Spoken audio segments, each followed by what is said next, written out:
Assalamualaikum warahmatullahi wabarakatuh. Perkenalkan, nama saya Tasya Putri Anggraini dengan NPM 224201001001666. Kali ini saya akan memaparkan materi tentang perlindungan hukum terhadap nasabah atas penyelenggaraan layanan perbankan digital. Yang pertama adalah latar belakang, yakni pertumbuhan pesat pelayanan perbankan digital di Indonesia dan meningkatnya jumlah nasabah yang menggunakan layanan ini. Maksudnya adalah layanan perbankan digital telah mengalami pertumbuhan yang signifikan di Indonesia dalam beberapa tahun terakhir. Dengan kemajuan teknologi dan peningkatan akses internet, semakin banyak nasabah yang beralih ke layanan perbankan digital untuk kemudahan dan efisiensi dalam bertransaksi sehari-hari. Namun, pertumbuhan ini juga membawa tantangan baru, termasuk resiko keamanan dan perlindungan data. Oleh karena itu, penting untuk memahami perlindungan hukum yang ada bagi nasabah agar mereka merasa aman dan terlindungi saat menggunakan layanan ini. Selanjutnya ada kerangka hukum. Di Indonesia, perlindungan hukum terhadap nasabah diatur oleh beberapa regulasi. Yang pertama, ada Undang-Undang Nomor 21 Tahun 2011 tentang Otoritas Jasa Keuangan atau yang sering kita singkat dengan OJK. OJK dibentuk sebagai lembaga independen untuk mengatur dan mengawasi sektor jasa keuangan di Indonesia. OJK memiliki tugas meliputi pengawasan terhadap perbankan, pasar modal, asuransi, dan lembaga keuangan lainnya, dengan tujuan menciptakan sistem keuangan yang teratur, adil, transparan, dan akuntabel. Undang-undang ini juga mengintegrasikan fungsi pengawasan yang sebelumnya dilakukan oleh Bank Indonesia dan Bapepam LK ke dalam satu otoritas untuk meningkatkan efisiensi dan efektivitas pengawasan di sektor keuangan. Yang B, Peraturan OJK Nomor 12/PJOK.03 Tahun 2021 tentang penyelenggaraan layanan perbankan digital, mengatur tentang bank umum di Indonesia. Tujuannya adalah untuk meningkatkan daya saing dan efisiensi sektor perbankan serta mendukung pertumbuhan ekonomi nasional.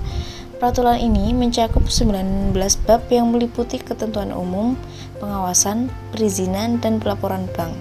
Salah satu fokusnya adalah pada pengaturan bank digital dan mekanisme pelaporan secara daring kepada OJK yang bertujuan untuk mempermudah proses administrasi dan meningkatkan transparansi. Selanjutnya ada hak-hak nasabah. Hak-hak nasabah merupakan bagian penting dari pelindungan konsumen dalam sektor jasa keuangan, seperti A. Hak atas informasi. Nasabah berhak untuk mendapatkan informasi yang jelas dan transparan mengenai produk dan layanan yang ditawarkan oleh lembaga keuangan.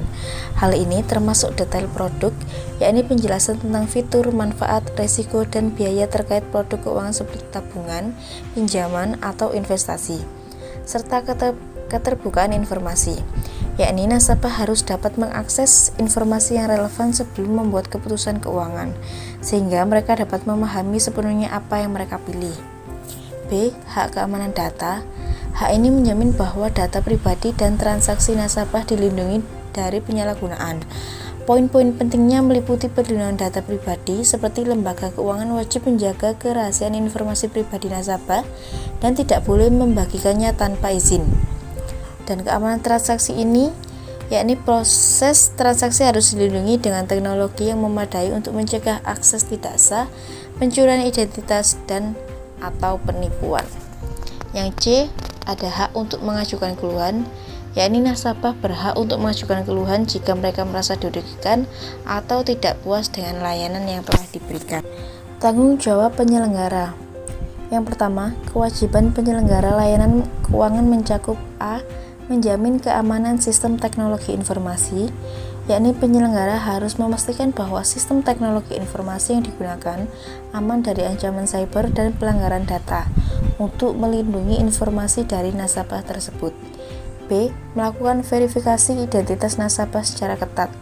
Proses ini penting untuk mencegah penipuan dan memastikan bahwa hanya nasabah yang sah yang dapat mengakses layanan keuangan. Yang kedua, sanksi bagi penyelenggara yang melanggar ketentuan mencakup A. Sanksi administratif. Ini dapat berupa denda atau pencabutan izin usaha tergantung pada tingkat pelanggarannya. Dan yang B. Sanksi pidana. yakni penyelenggara dapat dikenai sanksi pidana jika pelanggaran tersebut memenuhi unsur-unsur tindak pidana sesuai dengan hukum yang berlaku. Selanjutnya ada tantangan dalam perlindungan hukum. Tantangan dalam pelindungan hukum bagi nasabah di era digital mencakup dua aspek utama. Yang pertama, kendala teknologi. Perkembangan teknologi yang sangat cepat seringkali melebihi kemampuan regulasi untuk mengikutinya.